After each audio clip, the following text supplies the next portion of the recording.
Ça, c'est exactement ce que la majorité des créateurs de contenu font. On crée du contenu, on le publie, puis ensuite de ça, on l'oublie. Aujourd'hui, je te partage des stratégies pour recycler ton contenu. Ça fait des années qu'on nous rentre dans la tête que recycler, c'est important. Mais comme créateur de contenu, on va commencer aujourd'hui à recycler notre contenu. Suis-moi dans mon bureau.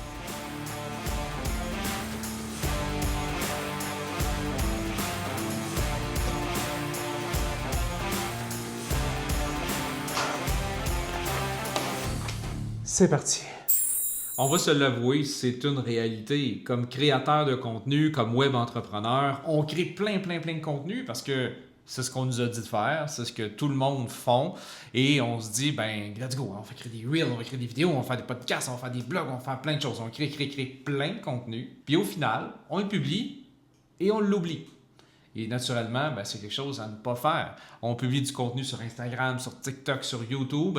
Et il faut apprendre à recycler notre contenu, réutiliser notre contenu pour faire en sorte que ce contenu-là va être utilisé sur différentes plateformes. Et on va voir ensemble aujourd'hui dans la vidéo comment faire. Gary Vee utilise une pièce de contenu, la recycle et peut générer de 30 à 100 autres contenus différents avec une seule vidéo. Imagine tout le contenu que tu crées que tu pourrais peut-être ne pas créer tout simplement en réutilisant le contenu que tu as déjà créé avant. Puis ça, je pense que c'est un réflexe d'entrepreneur, une fausse croyance qu'on a qu'il faut que ça soit dur, il faut travailler fort pour créer notre contenu, alors que déjà de créer, par exemple, la vidéo que je suis en train de te tourner aujourd'hui, je vais travailler fort sur cette vidéo-là. J'ai préparé mon script, j'ai préparé mon contenu, j'ai fait mes recherches, on s'est installé, on a tourné, on s'est engueulé, moi et ma femme, pour le tournage. Place la caméra là, on passe du temps, on met des efforts à créer notre contenu. Il faudrait peut-être réutiliser le contenu plutôt que de tout le temps créer du nouveau contenu. Non seulement on s'épargne du temps, on s'épargne des engueulades, mais aussi on s'épargne beaucoup d'efforts. Et ça fait en sorte que notre contenu peut être vu sur différentes plateformes. Et un contenu vidéo peut devenir un contenu audio, peut devenir un contenu texte. Il y a plein de choses qu'on peut faire avec notre contenu, puis ça, on va le voir ensemble aujourd'hui. Je t'ai parlé de Gary Vee, peut-être que ça peut te sembler trop gros ou inaccessible, parce que c'est une légende du web. Mais prenons un exemple très simple. Moi-même, récemment, j'ai fait une vidéo qui me portait vraiment à cœur, qui était mentalité de salarié versus mentalité d'entrepreneur. J'étais super fier du contenu, j'étais super fier de l'angle de la vidéo et je me suis dit, ça serait peut-être intéressant qu'on réutilise cette vidéo-là, qu'on réutilise le contenu qui a été créé dans cette vidéo-là pour faire d'autres différentes pièces de contenu. Donc, ce que j'ai fait, par exemple, j'ai pris la vidéo et j'ai pris des extraits de 30 à 60 secondes que j'ai utilisés pour faire des reels. Des reels pour Instagram, des shorts pour YouTube, des vidéos sur TikTok.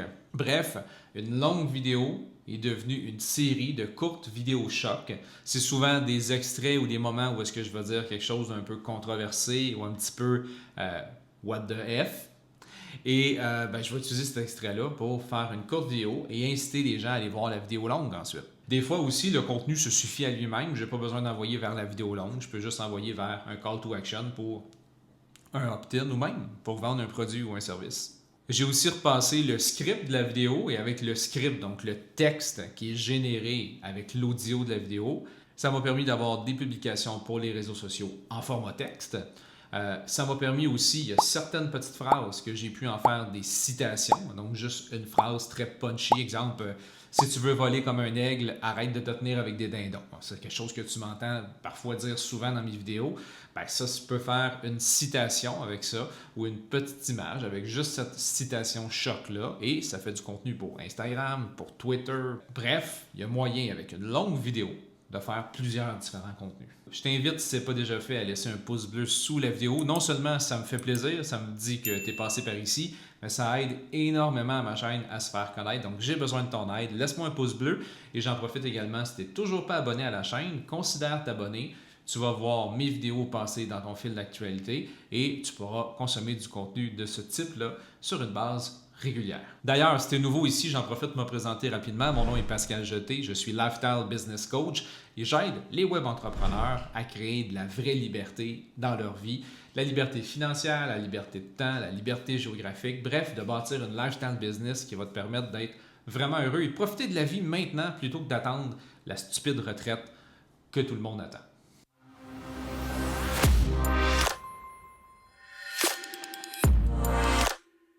Premier point que je veux te parler aujourd'hui, j'en ai parlé un petit peu en introduction, mais pourquoi c'est absolument vital, pourquoi c'est absolument essentiel de réutiliser notre contenu aujourd'hui sur les différentes plateformes de réseaux sociaux. La raison numéro 1 pourquoi c'est vital, c'est pour ta santé mentale, c'est pour ta santé tout court. On s'épuise comme web entrepreneur à créer du contenu et c'est frustrant, d'autant plus que c'est quoi? 1% de notre audience qui voit notre contenu passer.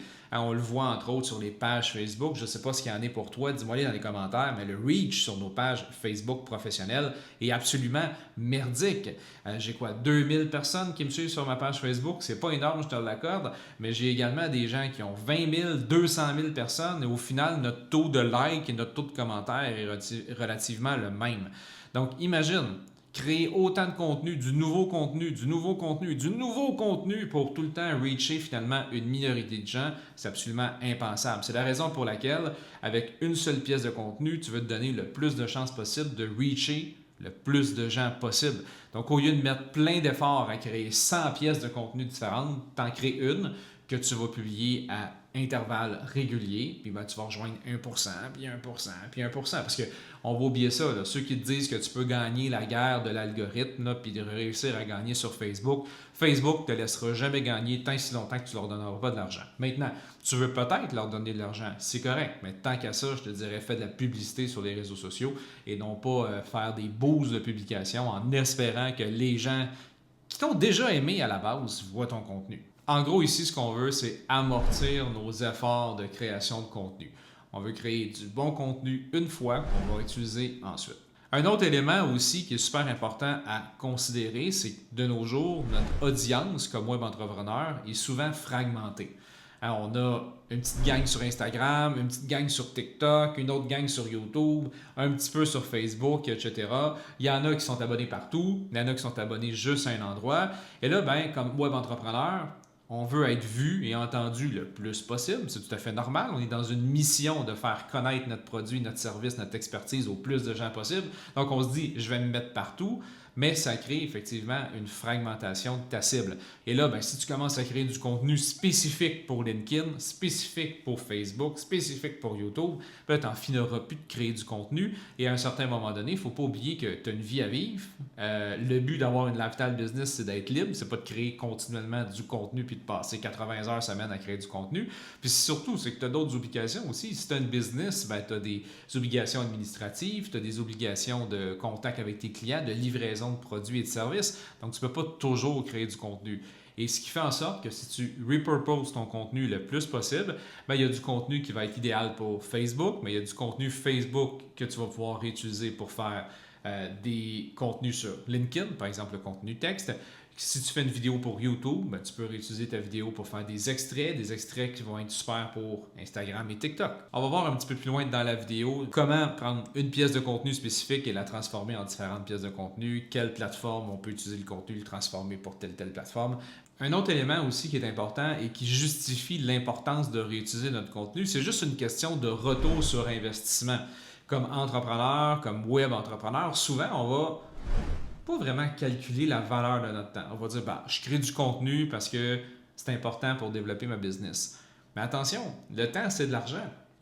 Si tu passes 40 heures à créer du contenu et que ça ne se rentabilise pas, au final, ça donne quoi? Si tu crées une bonne pièce de contenu et que tu la réutilises, tu maximises ton retour sur investissement, tu maximises ton retour sur le temps investi. Je devrais dire ça comme ça. Et dernière raison pour laquelle c'est absolument vital de recycler notre contenu aujourd'hui, c'est tout simplement parce que, en tant que web entrepreneur, il ne faut pas oublier que notre but, c'est pas de faire des millions de vues. Okay? Et que notre contenu evergreen restera toujours notre meilleure arme secrète. Je m'explique. Si tu es YouTuber pour faire des vues, donc tu n'as pas de produits à vendre, tu n'as pas de formation à vendre, tu n'as pas de merch à vendre quelconque, des chandails, des casquettes, ces affaires-là. Bref, tu fais des vidéos YouTube, bravo, tu as 1 million d'abonnés. Parfait, YouTube va t'envoyer un chèque. YouTube va te payer pour le contenu que tu crées. Ça, c'est quand on est YouTuber. Tu n'as aucun avantage à ce que ton contenu soit evergreen.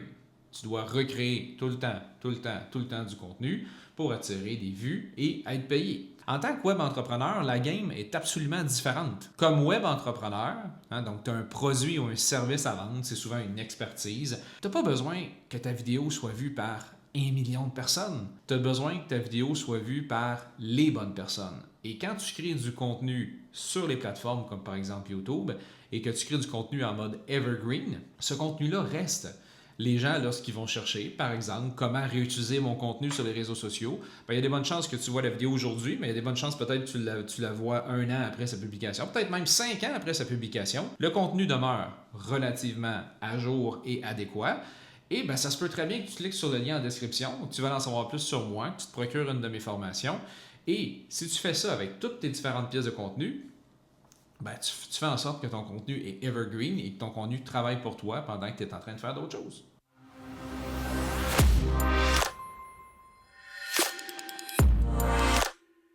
Deuxième point que je veux te parler maintenant, c'est comment faire de la réutilisation de contenu. Parce que c'est beau de dire qu'il faut faire de la réutilisation de contenu, mais il faut le faire intelligemment. Il ne s'agit pas juste de faire une vidéo et de la publier partout. Clairement, le format Instagram n'est pas adapté pour le format long YouTube et vice-versa. Le podcast, l'audio, le blog, les citations, les photos, les images, il y a plein d'éléments qu'on peut utiliser, mais il faut le faire intelligemment et s'assurer qu'on va utiliser notre contenu sur les bonnes plateformes. Premier élément, il faut faire un audit. Il faut vérifier, il faut regarder, il faut prendre le temps de regarder le data. Et ça, il y a tellement de web entrepreneurs, tellement de mes clients, je leur demande leurs chiffres et ils n'ont aucune connaissance de leurs chiffres.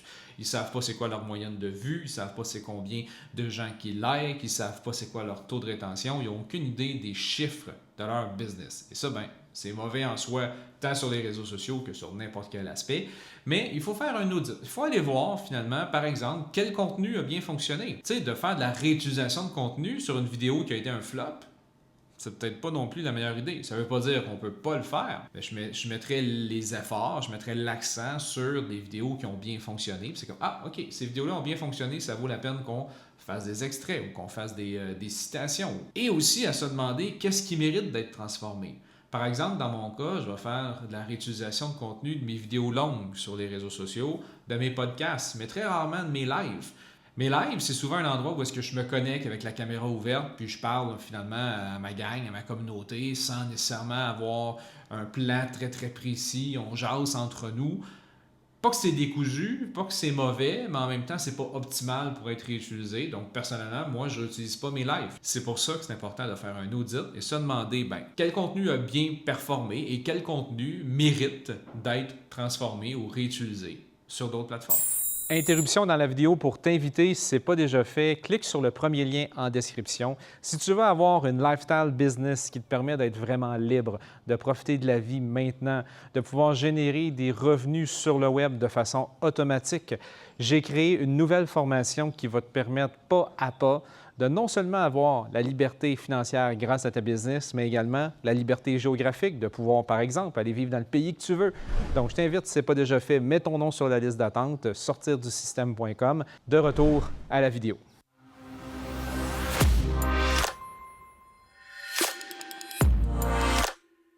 Troisième section de la vidéo maintenant, puis je sais que tu l'attends depuis le début, des façons concrètes de réutiliser ton contenu. Attache ta tuque avec la broche, on va les descendre rapidement. Chacune de ces façons-là pourrait faire en soi l'objet d'une vidéo, mais ça va te donner des idées, puis ensuite de ça, tu peux faire des recherches sur Google ou demande à ton nouveau meilleur ami ChatGPT de te sortir des idées ou d'approfondir le sujet. Disons qu'on part d'une vidéo YouTube, donc une vidéo YouTube longue comme celle que tu vois en ce moment. Je peux prendre cette vidéo-là et, on en a parlé précédemment, faire des shorts, 2, 3, 4, 5 shorts percutants. Donc là, je me retrouve avec une vidéo longue et 3, 4, 5 shorts. Shorts que je peux utiliser sur Instagram, sur TikTok, sur YouTube également, YouTube Short. Bon, on peut aller plus loin. Tu peux créer des podcasts pour créer un podcast, mais tu peux aussi prendre l'audio de la fameuse vidéo longue qu'on parlait précédemment. Donc, on n'en prend que l'audio et là, ça devient un podcast que tu peux publier sur des plateformes comme Apple Podcasts, Spotify, etc. De ce podcast-là, tu peux en extraire le script complet, donc le mot à mot de ce que tu dis. Le mot à mot de ce que tu dis peut devenir le chapitre d'un prochain livre, peut devenir un article de blog, peut devenir des publications sur Facebook, sur LinkedIn, des publications de texte. Même que certains de ces extraits-là qui sont très percutants, tu peux utiliser ça pour faire des carousels sur Instagram. Tu peux en faire aussi des shorts sur Instagram. Ensuite, si on sort de la vidéo longue puis qu'on regarde d'autres types de contenus qu'on peut avoir, on demande souvent à nos clients de nous faire des vidéos de témoignages. Bien, parfait. Ce que je t'invite à faire à partir de maintenant, c'est au lieu de faire des vidéos de témoignages, de faire des études de cas. Donc, tu t'installes avec ton client et vous tournez une vidéo ensemble. Où est-ce que ça va être? Où tu étais avant qu'on travaille ensemble?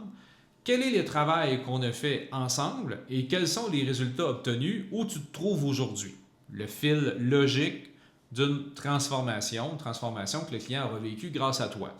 Bien, avec uniquement cette vidéo-là, déjà cette vidéo-là en soi, ça devient une vidéo étude de cas. Cette étude de cas-là, bien, tu peux la mettre à l'écrit, ça va devenir une étude de cas que tu peux utiliser sur ton site web. Tu peux prendre des extraits et faire un certain montage de l'entrevue pour que ça devienne un témoignage vidéo. Ensuite de ça, tu peux utiliser le texte de cette entrevue-là et ce témoignage vidéo-là, bien, de l'avoir en texte. Donc, non seulement tu as un témoignage vidéo, mais tu peux avoir un témoignage en texte également pour ton site web, tes tunnels de vente, etc. Donc, une seule entrevue ou une seule rencontre étude de cas peut être dupliquée en différents types de contenus. Un autre élément aussi qu'on oublie, c'est de réagir à ses propres vidéos. Je te donne un exemple. Tu as fait des vidéos il y a 1 an. Et là, naturellement, tu as une courbe de progression. Tu deviens meilleur à faire des vidéos. Puis disons que tu es un coach en prise de parole. Tu pourrais prendre la vidéo que tu as tournée il y a 1 an, la faire jouer et finalement te faire un overlay, puis te parler. Finalement, on voit ta vidéo, puis on te voit toi en bas. Et là, tu arrêtes la vidéo, puis tu interromps. Donc, oui, ça va être de la création de nouveaux contenus, mais en même temps, tu utilises un contenu qui a déjà été créé, par exemple, qui date d'1 an. Puis, tu fais juste réagir à ton propre contenu. C'est du contenu qui est bonbon, c'est du contenu qui est facile à faire. Puis souvent aussi, c'est un contenu qui va permettre de créer un lien plus proche avec tes gens parce que là, tu vas peut-être un peu te foutre de ta gueule ou rire de toi ou de voir hey, « je peux pas croire que je faisais des affaires comme ça », puis etc. Mais ça montre aux gens aussi la progression. Donc, comme tu peux le voir, avec une seule vidéo YouTube, format long, on peut créer des shorts, on peut créer des podcasts, on peut créer des transcripts qui vont devenir des articles de blog, qui vont devenir des chapitres de livres, qui vont devenir des citations inspirantes, qui vont devenir des posts pour les réseaux sociaux, qui vont devenir des carousels pour Instagram ou pour LinkedIn. Il y a moyen, avec une seule pièce de contenu, de créer tellement de contenu supplémentaire que c'est absolument impossible, encore aujourd'hui, après avoir écouté cette vidéo-là, que tu souffres du syndrome du créateur de contenu essoufflé qui est plus capable. Si tu es essoufflé de créer du contenu, c'est que tu en crées trop et que tu repurposes pas suffisamment le contenu que tu as déjà créé.